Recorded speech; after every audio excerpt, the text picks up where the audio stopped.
আমি আমার শাড়ির আঁচল ছেড়ে ওর কপাল বেঁধে দিয়েছিলাম যাতে রক্তটা বন্ধ হয়। সেই কাপড়ের টুকরোটা ও বাঁচিয়ে রেখে দিয়েছিল, আর ও ভাবতো ওটাই ওর ওষুধ, ওটার জন্যই ও ভালো হয়ে গেছে, সবাইকে দেখাতো ওটা।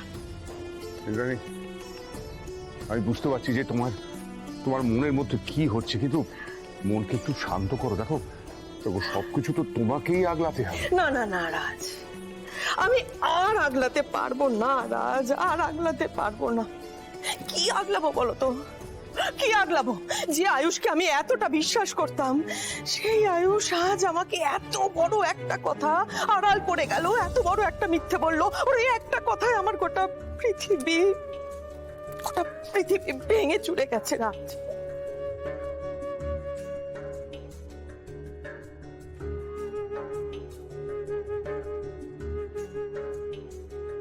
দেখছো তো একটা মিথ্যের পরিণাম সবকিছু এলোমেলো করে দিল।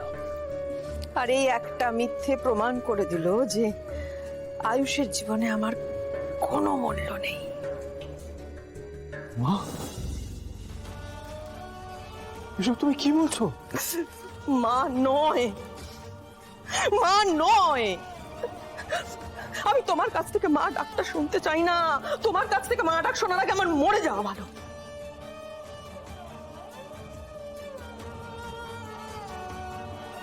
আজ আয়ুষ এত বড় হয়ে গেছে রাজ, যে এত বড় একটা ঘটনা ও কত অনায়াসে আমার কাছ থেকে আড়াল করে গেল, ও কত অনায়াসে মিথ্যে বলে গেল।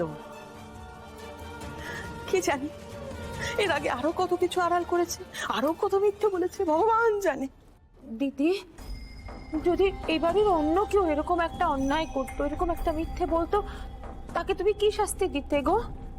না, মানে এই বাড়িতে তো সবার জন্য নিয়মটা এক। আমি যতবার অন্যায় করেছি ততবার আমি শাস্তি পেয়েছি, ঈশান যতবার অন্যায় করেছে ততবার শাস্তি পেয়েছে। আমি শিওর এই বাড়ির যেই হোক না কেন, এত বড় একটা মিথ্যে বললে, এত বড় একটা অন্যায় করলে তুমি তাকে এতক্ষণে বাড়ি থেকে ঘাড় ধরে বের করে দিতে। কিন্তু আয়ুষ তো তোমার বড় ছেলে দিদি, তোমার প্রাণ, তুমি তাকে কি শাস্তি দেবে? মীনাক্ষী, চুপ করো তুমি, একদম চুপ, একদম চুপ, চুপ করে থাকবে তুমি। চলো এসো, এইদিকে এসো।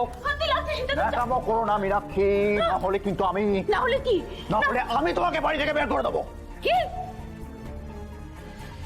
ঈশান, আমি জানি তোমার এখানে কথা বলা সাজে না, কিন্তু তোমাকে ইন্টারফেয়ার করতেই হবে।